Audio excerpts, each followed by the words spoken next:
ఎవరో నీ baby part 39. Nikhil ఆ పిల్లో గోడ మీద కాళ్ళు చేతులు వేసుకొని హాయిగా పడుకున్నాడు. నిక్కీకి నిద్ర పట్టక నిఖిల్ వైపుకు తిరుగుతుంది. నిఖిల్ కాళ్ళు మొత్తం తను కట్టిన గోడకి ఇటువైపుకు వచ్చేసరికి చిరాగ్గా చూసి అతని కాళ్ళు తీసేసి అటువైపుకు తోస్తుంది. నిక్కీ అలా తోసేసరికి మెలకువ వస్తుంది నిఖిల్కి. నిద్రలో చిరాగ్గా ఏంటే నీ బాధ అని కోపంగా అరుస్తాడు. నీ బాధ ఏంటి? ఇక్కడ గోడ కట్టింది కనిపించలేదా అంటుంది. అదేమన్నా సిమెంట్తో కట్టావా? పిల్లోతోనే కదా. కాంక్రీట్తో కట్టు, అప్పుడు స్టిఫ్గా ఉంటుంది అన్నాడు. అయినా నీ గోలేంటో చెప్పు అంటాడు. ఏదో ఒకటి, నీకెందుకు? నువ్వు నేను పెట్టిన పిల్లోస్ని దాటి రాకూడదు, అదే నా బాధ అంటుంది. ఎందుకే ఈ గోల? నువ్వు నా మీద కాలు చేతులు వేయాలి అంతే కదా. డైలీ అలానే వేసి నిద్రపోతావు. ఇప్పుడు నిద్ర పట్టక చిరాకు పడుతున్నావు అంతే కదా. ఇలా రా అంటూ ఆమెని తన వైపుకు లాక్కొని ఆమె చేతులు అతని మీద వేసుకొని నిక్కీ మొహాన్ని తన గుండెల్లో పెట్టుకొని పడుకో అంటూ జుట్టుని సవరిస్తున్నాడు. ఇలాంటి ఎక్స్ట్రాలు నా దగ్గర చేయకు. మార్నింగ్ చెప్పింది గుర్తులేదా అని పెద్ద పెద్దగా అరిచింది నిక్కీ. నిఖిల్కి అసలే పేషెన్స్ తక్కువ. ఆమె అలా విరుచుకొని పడుతుంటే కోపం పెరిగిపోయి ఆర్ యూ సీరియస్ నిక్కీ అని కోపంగా అడిగాడు. నేను సీరియస్గానే చెప్పాను, నేనెక్కడ జోక్ చేయలేదు అంది. ఓకే, ఇప్పుడేమంటావు? నీకు నాకు సంబంధం లేదు అంతే కదా. ఎస్, ఒకే గదిలో ఉన్న స్ట్రేంజర్స్ మనమంది నిక్కీ. అయితే పోయి సోఫాలో పడుకో అంటూ ఒక పిల్లోని దుప్పటిని తన మీదకు వేసి విసురుతాడు. ఆహా, నేనెందుకు పడుకుంటాను? నువ్వే పో అంటూ బెడ్ మొత్తం సరిపోయేలా కాళ్ళు చేతులు జాపుకొని పడుకుంది నిక్కీ. ఓయ్, ఏంటిది? నిన్ను అక్కడ పడుకోమంటే ఇక్కడ పడుకున్నావు, లే ముందు అన్నాడు. హలో మిస్టర్, నేను ఎక్కడికి వెళ్ళను, నువ్వే సోఫాలో పడుకో. ఒకవేళ నీకు బెడ్ మీద అయితే నేను నిద్ర పడుతుంది అనుకుంటే వెళ్ళి ఇంకొక బెడ్ తెచ్చుకొని ఈ రూమ్లో వేయించుకో, లేదంటే ఇంట్లో చాలా బెడ్రూమ్స్ ఉన్నాయి, అక్కడికి పో అంటూ దుప్పటి ముసుగు వేస్తుంది నిక్కీ. ఈరోజు నిక్కీని చాలా ఇబ్బంది పెట్టాడు నిఖిల్. ఎందుకులే ఇంకా ఆమెతో వాదన అని సైలెంట్గా వేరే రూమ్కి వెళ్ళి పడుకుంటాడు నిఖిల్. వేరే రూమ్లో బెడ్ మీద సెటిల్ అయ్యి రాక్షసి సాధించి మరీ నన్ను పక్కకు పెట్టేసింది అని తిట్టుకుంటూ పడుకుంటాడు. నెక్స్ట్ డే మార్నింగ్ నివ్య త్వరగా లేచి హోటల్కి రెడీ అవుతుంది. ఈరోజు నిఖిల్ వస్తాడు హోటల్కి. వాడికి తగిన గుణపాఠం నేర్పించాలి అని గట్టిగా డిసైడ్ అయ్యింది. నివ్య ఫాస్ట్గా రెడీ అయ్యి వెళ్తుంటే నివ్య గారు అంటూ నితీష్ ఆమెని పిలుస్తాడు. ఏంటో విషయం త్వరగా చెప్పండి నితీష్ గారు, నేను హోటల్కి వెళ్ళాలి అంది. నివ్య గారు, మీరు మర్చిపోయారా? ఈరోజు మనం మీ హోటల్కి షిఫ్ట్ అవుతున్నాం, సో అన్నీ అరేంజ్ చేసుకోవాలి కదా, ఈరోజు లీవ్ పెట్టొచ్చుగా అంటాడు. నితీష్ గారు, సారీ అండి, ఏమనుకోకుండా మీరు ఒక్కరే చూసుకోగలరా అని ప్లీజింగ్గా అడిగింది. ఆమె అంతలా అడుగుతుంటే కాదనలేక ఓకే అంటాడు. నివ్య అతనికి థ్యాంక్స్ చెప్పి వెళ్తుంటే మళ్ళీ ఆగిపోతుంది. ఇప్పటికే చాలా ఇబ్బంది పెట్టాను నితీష్ గారిని, ఇప్పుడు ఇంకా ఇబ్బంది పెట్టలేను. ఈరోజు కాకపోతే ఏంటి? మార్టిన్ లీసా మా హోటల్లో ఉన్నంతకాలం వస్తూనే ఉంటాడు కదా, అప్పుడు చెప్తాను వాడి పని. ఇప్పటికి డ్రాప్ అవ్వడమే బెస్ట్ అనుకుంటూ మళ్ళీ వెనక్కి వచ్చి నితీష్ని చూసి మీరు చెప్పినట్టే లీవ్ తీసుకుంటాను అని నవ్వింది. నివ్య ఎప్పుడైతే హాలిడే తీసుకుంటాను అందో వెంటనే నితీష్ ఫేస్లో స్మైల్ వచ్చేస్తుంది. నితీష్ ఫేస్లో గ్లోని చూసి టిఫిన్ చేశారా, నాకు ఆకలిగా ఉంది అని అడిగింది. నివ్యాకి వంట చేయడం రాకపోవడం వలన వంట పని మొత్తం అతని మీదనే పడుతుంది. నితీష్ ఈరోజు ఆఫీస్లో లీవ్ పెట్టడం వలన లేట్గా లేచాడు. ఇంకా టిఫిన్ చేయలేదు. నివ్య ఆకలి అనగానే గుర్తొచ్చి ఒక 10 మినిట్స్ ఆగండి, మీకోసం వేడిగా చేస్తాను అని చెప్తాడు. పదండి, నేను కూడా మీకు హెల్ప్ చేస్తాను అంటూ నితీష్ చేయి పట్టుకొని కిచెన్లోకి వెళ్ళింది నివ్య. నిఖిల్ ఫోన్ కంటిన్యూస్గా రింగ్ అవుతుంటే బద్ధకంగా లేచి లిఫ్ట్ చేస్తాడు. ఈశ్వర్, ఏంటి ఇంత పొద్దున్నే చేశాడు అనుకుంటూ హలో అంటాడు నిఖిల్. ఏంట్రా హలో, ఇంకా లేవలేదా? మార్టిన్ లీసా ఇంకో 1 అవర్లో హోటల్కి చేరుకుంటారు, వాళ్ళకి వెల్కమ్ చెప్పవా అని అడుగుతాడు. త్వరగా రా, మన ప్రాజెక్ట్ ఓకే అయితే ఇంటర్నేషనల్గా మన కంపెనీ డెవలప్ అయ్యి ఇంకొన్ని ప్రాజెక్ట్ వస్తాయి అని కదా మన బాధ. నువ్వేమో అసలు ఈ మధ్య ఆఫీస్ మీదనే కాన్సన్ట్రేషన్ చేయడం లేదు. మీ నాన్నగారి పరువు మొత్తం గంగలో కలుపుదామని డిసైడ్ అయ్యావా అని నిఖిల్కి క్లాస్ పీకుతున్నాడు ఈశ్వర్. హలో సార్, కొంచెం ఆగండి, దొరికాను కదా అని తెగ వాయిస్తున్నావు అన్నాడు నిఖిల్. నువ్వు ఫోన్ పెట్టేస్తే 45 మినిట్స్లో హోటల్లో ఉంటాను అన్నాడు నిఖిల్. నువ్వు ఇలానే ల్యాక్ చేస్తే రావడం కష్టం అంటూ ఫోన్ పెట్టేసి తన రూమ్కి వెళ్ళి డ్రెస్ తీసుకొని రెడీ అవుతాడు. నిఖిల్ అద్దంలో చూసుకుంటూ హెయిర్కి జెల్ అప్లై చేసుకుంటున్నాడు. అప్పుడే ఆవలిస్తూ లేస్తుంది నిక్కీ. అద్దంలో చూసుకొని తెగ స్టైల్ కొడుతుంటే చూసి, అబ్బో ఏం పోస్ కొడుతున్నాడు, గర్ల్ ఫ్రెండ్ కోసమేమో, అదే అయి ఉంటుంది, పెళ్ళాం మీద ఎప్పుడు చూసినా విరుచుకు పడుతున్నాడు అంటే ఎవరో ఒకళ్ళు ఉన్నారేమో అని తిట్టుకుంటుంది. నిఖిల్ రెడీ అయ్యి నిక్కీ వైపు చూస్తాడు. ఆమె కన్నార్పకుండా చూస్తుంటే గాగుల్స్ పెట్టుకొని ఏంటే స్టైల్గా ఉన్నానా అని కోట్ని సరిచేసుకుంటాడు. నిక్కీ టీషర్ట్కి జేబులు లేనట్టు యాక్ట్ చేసి, చిల్లర లేదు నా దగ్గర ఉంటుంది, నీకు కుళ్ళు, నాకు ఎవరైనా పడిపోతారేమో అనుకుంటూ ఫాస్ట్గా వెళ్ళిపోతాడు నిఖిల్. నిఖిల్ వెళ్ళే వైపే చూస్తూ, ఆహా ఏమన్నా హ్యాండ్సమ్గా ఉన్నాడో, ఎవరో ఒకళ్ళు పడిపోతారు, ఒకళ్ళేంటి ఆ స్టైల్కి బాడీకి అంతా పడిపోతారు, ఎందుకు దేవుడా ఇంత అందగాడిని మొగుడిగా ఇచ్చావు, అందరి నుండి కాపాడుకోలేక చావాలనా అంటూ నిఖిల్ని తలుచుకొని నవ్వుతుంది నిక్కీ. మళ్ళీ అంతలోనే నేనేంటి ఇలా ఆలోచిస్తున్నా, అతనితో నాకు సంబంధం లేదు అనుకుంటూ ఫ్రెష్ అయ్యి బుక్ ముందేసుకుంటుంది చదవడానికి. రేపటి నుండే తనకి ఎగ్జామ్స్, ఎలా అయినా మంచి మార్క్స్ తెచ్చుకొని తన టాలెంట్ చూపించాలి అని పుస్తకాలతో బాగా కుస్తీ పడుతుంది. నిఖిల్ హోటల్కి రీచ్ అవ్వగానే భయంగా కారు దిగుతాడు. ఫస్ట్ టైం మన యాంగ్రీ బాబుకి భయం వేస్తుంది, నవ్య కనిపిస్తే ఎలా ఫేస్ చేయాలో అని. ఈశ్వర్ తనకి ఎదురుగా వచ్చి, ఏంట్రా బయటే ఉన్నావు, రా లోపలికి అంటూ తనని తీసుకువెళ్తాడు. లోపలికి రాగానే సుప్రియ వాళ్ళిద్దరిని చూసి, welcome sir, how are you అని పలకరిస్తుంది. ఈశ్వర్ నవ్వుతూ గుడ్ మార్నింగ్ అని రిప్లై ఇస్తాడు. నిఖిల్ మాత్రం నివ్య కోసం చూస్తాడు. ఆమె ఎక్కడ కనిపించకపోవడంతో ఏమైందో అని సుప్రియని అడగాలి అనుకుంటాడు నిఖిల్. మళ్ళీ ఎందుకులే అని ఆగిపోతాడు. ఈలోపే మన ఈశ్వర్ బాబు అడిగేస్తాడు, నివ్య ఎక్కడా అని సుప్రియని. మేడం ఈరోజు లీవ్లో ఉన్నారు అని చెప్పింది సుప్రియ. నివ్య ఈరోజు హోటల్కి రాదు అనేసరికి ఒకవైపు సంతోషంగా ఉంటుంది, ఇంకోవైపు ఎందుకో బాధగా కూడా అనిపిస్తుంది నిఖిల్కి.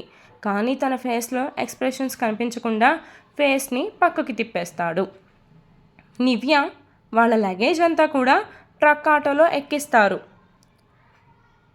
వీళ్ళు వచ్చేలోపు రూమ్ అంతా నీట్గా ఉందో లేదో చూద్దామని హోటల్కి వస్తుంది నివ్య. రాగానే తన కోసం అరేంజ్ చేసిన స్టాఫ్ రూమ్స్ వైపు వెళ్ళి తన రూమ్ని చెక్ చేస్తుంది. అంతా నీట్గా ఉండేసరికి ఆ పార్సల్ ఆటో కోసం చూస్తుంది. ఆటో రాగానే తన స్టాఫ్ని పిలిచి లగేజ్ లోపల పెట్టమని చెప్పింది. అన్నీ తీసుకెళ్తారు. ఒక చిన్న బాక్స్ మిగిలింది.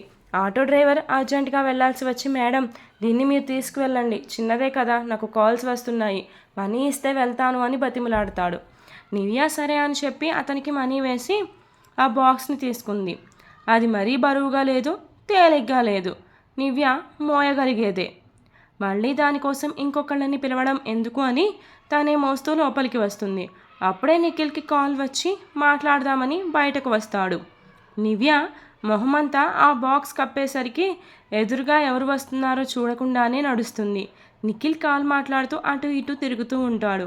అప్పుడే నివ్య కాలు మడతపడి ముందుకు ఒరుగుతుంది. తన చేతిలో బాక్స్ బ్యాలెన్స్ తప్పి కింద పడిపోతుంది. నివ్య స్లిప్ అయి పడుతుంటే నిఖిల్ అప్పుడే ఆమెను చూసి పడకుండా నివ్య నడుము చుట్టూ చేతులు వేసి పట్టుకుంటాడు. నివ్య తనని ఎవరు పట్టుకున్నారా అని చూసింది. అంతే, ఎదురుగా ఉన్న నిఖిల్ని చూసి కోపంతో కళ్ళు ఎర్ర చేస్తుంది. నివ్యని చూడగానే భయంతో నిఖిల్ గుండె ఫాస్ట్గా కొట్టుకుంటుంది. నివ్య నిఖిల్ ఒకరి కళ్ళలోకి ఒకరు చూసుకుంటూ ఉన్నారు. నివ్య కళ్ళు కోపాన్ని కక్కుతుంటే ఆ కళ్ళల్లోని కోపాన్ని చూసి భయపడుతున్నాడు నిఖిల్. అలా ఇద్దరు ఎంతసేపు ఉన్నారో వారికి తెలియదు. మార్టిన్ లీసా రావడంతో ఈశ్వర్ నిఖిల్ కోసం చూస్తాడు. అతని చుట్టుపక్కల ఎక్కడా కనిపించకపోయేసరికి కొంచెం ముందుకు వచ్చి నిఖిల్ని వెతుకుతాడు. అప్పుడే నిఖిల్ నివ్య ఇద్దరు ఒకరిని ఒకరు చూసుకోవడం చూసి, వామ్మో వీళ్ళిద్దరూ మళ్ళీ స్టార్ట్ చేశారా, నిఖిల్కి పెళ్ళి అయింది, మళ్ళీ ఆ అమ్మాయి మీద రివెంజ్ అలాంటివి ప్లాన్ చేయడుగా అనుకుంటూ నిఖిల్ నివ్య దగ్గరకు వెళ్తాడు. ప్రపంచాన్ని మర్చిపోయారా వీళ్ళిద్దరూ, మరీ అంతలా చూసుకుంటున్నారు అనుకొని, రే నిఖిల్ అని పిలుస్తాడు. ఈశ్వర్ మాటలకు నివ్య స్పృహలోకి వచ్చి నిఖిల్ని తోసేస్తుంది. నిఖిల్ బ్యాలెన్స్ చేసుకోలేక పడబోతుంటే ఈశ్వర్ పట్టుకుంటాడు. నివ్య కోపంగా అతని కాలర్ పట్టుకోవడానికి ముందుకు వస్తుంటే నివ్య ఫోన్ రింగ్ అవుతుంది. నివ్య కోపంగా నిఖిల్ని చూస్తూ ఎవరు కాల్ చేశారా అని ఫోన్ చూస్తుంది. నితీష్ నుండి కాల్ అయ్యేసరికి పక్కకు వెళ్ళి ఫోన్ లిఫ్ట్ చేస్తుంది. నివ్య వెళ్లే వైపే చూస్తుంటాడు నిఖిల్. ఈశ్వర్ నివ్య నిఖిల్ని మార్చి మార్చి చూస్తూ, ఏంట్రా ఆ అమ్మాయి అలా తోసింది, చస్తే నీ మీద పీకల దాకా కోపం ఉందేమో అనిపించింది నాకు. ఈ ఈశ్వర్ని సీరియస్గా చూస్తూ, అదేం లేదు కానీ ఎందుకు వచ్చావు అని అడుగుతాడు నిఖిల్. హలో మాస్టారు, ఆ మాట అడగాల్సింది నేను. లీసా మార్టిన్ వస్తారని చెప్తే నువ్వు ఇక్కడ ఏం చేస్తున్నావు? నేను కాల్ మాట్లాడడానికి వచ్చా అన్నాడు నిఖిల్. అప్పుడే ఆ అమ్మాయి కింద పడుతుంటే పట్టుకున్నాను. రే, ఇప్పుడే చెప్తున్నా విను, నీకు పెళ్ళి అయింది. ఆ అమ్మాయి నివ్యని పాత విషయాలు గుర్తు తెచ్చుకొని టార్చర్ చేస్తే బాగోదు. నేను ఎవరిని ఏం చేయను కానీ పదా వెళ్దాం అన్నాడు నిఖిల్. అబ్బా, మిమ్మల్ని అలా చూసేసరికి నేను ఎందుకు వచ్చానో కూడా మర్చిపోయాను అన్నాడు ఈశ్వర్. ఇప్పుడు గుర్తు తెచ్చుకో, ఎందుకు వచ్చావో చెప్పు అంటాడు. మార్టిన్ లీసా వచ్చారు, నీకోసమే వెయిటింగ్ అని చెప్తాడు ఈశ్వర్. రూమ్కి వెళ్ళమని చెప్పావా అంటాడు. నేను వద్దు అంటే ఆగుతారా వాళ్ళు? ఆల్రెడీ వెళ్ళే ఉంటారు. ఏంట్రా ఈశ్వర్, ఈ మధ్య పంచెస్ ఎక్కువ వేసేస్తున్నావు అన్నాడు నిఖిల్. నేను నీ బాస్ని మర్చిపోతున్నావు. అవును సార్, మీరు నా బాసే, ఇప్పటి నుండి అలానే పిలుస్తాను. మరీ ఓవర్ చేస్తున్నావురా, ఇంకా ఆపి పద అంటూ వెనక్కి తిరిగి నివ్యని ఒకసారి చూసి ముందుకు నడుస్తాడు నిఖిల్. నివ్య ఫోన్ మాట్లాడుతూ నిఖిల్ వైపు చూస్తుంది. అది వరకు నిన్ను చూస్తే గుండెల్లో గుబులు మొదలయ్యేది నిఖిల్. ఇప్పుడు నిన్ను చూస్తే అదే గుండెల్లో మంట రగులుతుంది. ఆ మంటల్లో కాలిపోవడానికి రెడీగా ఉండు అని ఫోన్ మాట్లాడుతూ పళ్ళు నూరుతుంది నివ్య. నిఖిల్ మీద కాన్సన్ట్రేషన్ పెట్టేసరికి నితీష్ లైన్లో ఉన్న విషయం మర్చిపోయి నిఖిల్ వైపే చూస్తుంది. నివ్య గారు, లగేజ్ అంతా రూమ్లో పెట్టారా? మీకేం ఇబ్బంది లేదు కదా అని అతని మానాన అతను వాగుతూనే ఉన్నాడు కానీ నివ్య నుండి సమాధానం లేదు. ఫోన్ లైన్లోనే ఉన్నారు నివ్య గారు, మాట్లాడరేంటి అనుకుంటూ కాల్ కట్ చేసి మళ్ళీ చేస్తాడు నితీష్. ఫోన్ రింగ్తో మళ్ళీ ఈ లోకంలోకి వస్తుంది నివ్య. నితీష్ నుండి ఫోన్ రావడంతో ఈ నిఖిల్ని చూస్తూ, ఈయనతో కాల్ మాట్లాడలేదే అనుకుంటూ చెప్పండి అంటూ లిఫ్ట్ చేసి, అక్కడంతా ఓకే కదా, మీరు ఒక్కరే ఉన్నారని రిస్క్ ఏమన్నా అవుతుందా అని అడుగుతాడు. అలాంటిదేం లేదు, స్టాఫ్ ఉన్నారుగా, వాళ్ళు హెల్ప్ చేస్తున్నారు అంది. మీరు ఎప్పుడు వస్తారు ఇక్కడికి అని అడుగుతుంది. నేను ఇంకో 1 అవర్లో వస్తాను అని చెప్పి ఫోన్ పెట్టేస్తాడు నితీష్. నితీష్తో కాల్ మాట్లాడడం అయ్యాక నిఖిల్ కోసం హోటల్లోకి వెళ్తుంది నివ్య.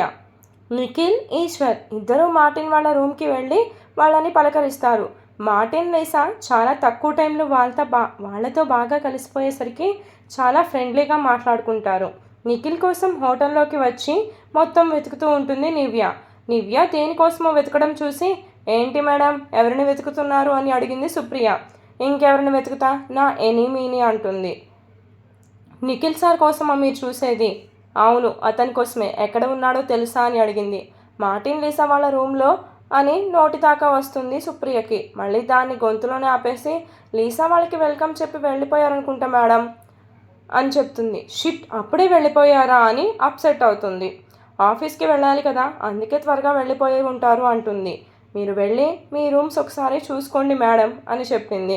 రూమ్స్ మొత్తం నీట్గానే ఉన్నాయి, మరేం పర్వాలేదు, నేను చూడాల్సింది ఏమీ లేదు అంది. నా ఉద్దేశం రూమ్స్ చూసుకోమని కాదు, మీ లగేజ్ సర్దుకోమని. నివ్య చిరాగ్గా ఫేస్ పెట్టి, ఛీ, ఈ నిఖిల్ తప్పించుకున్నాడు అని కోపంగా తన రూమ్కి వెళ్ళిపోతుంది. నివ్య వెళ్ళగానే, అమ్మయ్య, ఈ రోజుకైతే నిఖిల్ సార్తో గొడవ పడకుండా ఆపాను. రేపటి నుంచి ఎలానో. నివ్య మేడం చెప్తే వినిపించుకోవడం లేదు. జరిగిందేదో జరిగిపోయింది, పెళ్ళి కూడా చేసుకుంది. మూవ్ ఆన్ అవ్వడం అంటే పగ ప్రతీకారం అంటుంది. ఎక్కడి వరకు వెళ్తుందో వీళ్ళ లవ్ మ్యాటర్. ఇప్పుడు వాళ్ళిద్దరి మధ్య ఉంది లవ్ కాదే, గ్రడ్జ్. ఏమవుతుందో ఏంటో అనుకుంది. నిఖిల్, ఈశ్వర్, మార్టిన్ వాళ్ళతో మాట్లాడడం అయ్యాక ఆఫీస్కి వెళ్ళాలని బయటకు వస్తారు. నిఖిల్ వాళ్ళని చూసి టెన్షన్ పడుతుంది సుప్రియ, నివ్య చూస్తుందేమో అని. నివ్య అప్పటికి వెళ్ళిపోవడంతో రిలాక్స్ అవుతుంది. ఈశ్వర్ వెళ్తూ సుప్రియని చూసి ఆగిపోతాడు. Hey girl, how are you అంటాడు. ఈశ్వర్ రావడం లేదని నిఖిల్ వెనక్కి తిరిగి చూస్తే సుప్రియతో మాట్లాడుతూ ఉన్నాడు. ఈశ్వర్ కోసం నిఖిల్ కూడా ఆగిపోవడంతో సుప్రియ ఈశ్వర్ని కోపంగా చూస్తుంది. వీడికెందుకు, నేను ఎలా ఉంటే?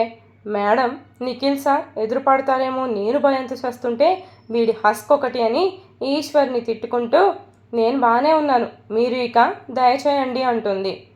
మీ సార్ మీకోసమే వెయిటింగ్ అనుకుంటా అని కోపంగా చూస్తుంది సుప్రియ. సుప్రియని ఎగాదిగా చూస్తూ, ఎప్పుడు చూడు ఆముదం తాగినట్టు మొహం ముడుచుకోకపోతే కొంచెం నవ్వొచ్చుగా అంటాడు ఈశ్వర్. యు ఈడియట్, నాది ఆముదం తాగిన మొహమా నిన్ను అంటూ కోపంగా చూస్తుంటే, అమ్మో నీతో నాకెందుకు అంటూ నిఖిల్ దగ్గరకు పరిగెత్తుకుంటూ వెళ్తాడు. రే అమ్మాయితో సోది ఏంట్రా అని కోపంగా చూస్తాడు నిఖిల్. ఏం లేదురా, చాలా రోజుల తర్వాత చూశాను అని పలకరించాను. బాగా తిట్టినట్టు ఉంది అన్నాడు నిఖిల్. నీకెలా తెలుసు అని అడుగుతాడు. ఆమె ఫేస్ నీ ఫేస్ చూస్తే అర్థమవుతుందిలే కానీ పద అంటాడు. అలానే నిఖిల్ సార్ అన్నాడు ఈశ్వర్. నీకు బాగా ఎక్కువైందిరా, సార్ అని రెస్పెక్ట్ ఇస్తే ఎక్కువ అయినట్ట అంటాడు. సీరియస్గా చూస్తూ కార్ దగ్గరకు వెళ్తాడు నిఖిల్. ఈశ్వర్ నవ్వుతూ నిఖిల్ని ఫాలో అవుతాడు. నిఖిల్కి ఎందుకో ఆఫీస్లో వర్క్ చేయాలి అనిపించలేదు. మాటిమాటికి నివ్య కోపంగా చూసిన చూపే గుర్తొస్తుంది. ఎందుకో అసహనంగా ఫీల్ అవుతాడు నిఖిల్. ఇలాంటి మూడ్లో వర్క్ చేస్తే మొత్తం లాస్ వచ్చేస్తుంది అని ఈ రోజుకి వర్క్ క్విట్ చేద్దాం అనుకొని ఇంటికి వెళ్తాడు నిఖిల్. నిక్కీ హాల్లో కూర్చొని అటు ఇటు తిరుగుతూ బుక్తో బాగా కుస్తీ పడుతుంది. ఎంట్రన్స్లోనే నిక్కీ పాప బుక్తో ఎదురు అయ్యేసరికి ఏదో ఒకటి మాట్లాడిద్దాం అనుకొని బాగా చదివావా అని అడుగుతాడు నిఖిల్. నిక్కీ ఫేస్ పక్కకు తెప్పుకొని నీ పని నువ్వు చూసుకో అంటుంది. అసలే అసహనంగా ఉన్న నిఖిల్ నిక్కీ మాటలకి ఇంకా విసుగ్గా ఫీల్ అయ్యి తన చేతికి దొరికిన వస్తువుని నేలకేసి కొడతాడు. షోపీస్ ఒక్కసారిగా కింద పడేసరికి బళ్ళున శబ్దం వస్తుంది. నిక్కీ ఆ సౌండ్ని తట్టుకోలేక చెవులు మూసుకుంది. ఈరోజు ఎపిసోడ్ ఇంతటితో కంప్లీట్ అయిపోయిందండి. For more updates to follow me story continuous. Afternoon ఎప్పుడో ఇద్దాం అనుకున్న హాఫ్ ఆఫ్ ది స్టోరీకి వాయిస్ ఓవర్ ఇచ్చా, మిగిలిన హాఫ్కి ఇవ్వలేదు. హాఫ్ ఇవ్వడానికి ఇంతసేపు పట్టిందనమాట. మళ్ళీ నిఖిల్ మధ్య గొడవ అయ్యేట్టుంది. For more updates to follow me story continues. I'm so sorry లేట్గా అప్డేట్ చేస్తున్నందుకు. మళ్ళీ రెగ్యులర్ కమ్బ్యాక్ ఎప్పుడు వస్తాను నాకైతే తెలియట్లేదు. బట్ డేలో ఒక అప్డేట్ అయితే ఇవ్వడానికి ఖచ్చితంగా ట్రై చేస్తాను. అండ్ మీతోనే అన్ని స్టోరీని కూడా నేను త్వరగా రాసి త్వరగా కంప్లీట్ చేయడానికి ట్రై చేస్తాను maximum. And by, I love you all of you. Good night.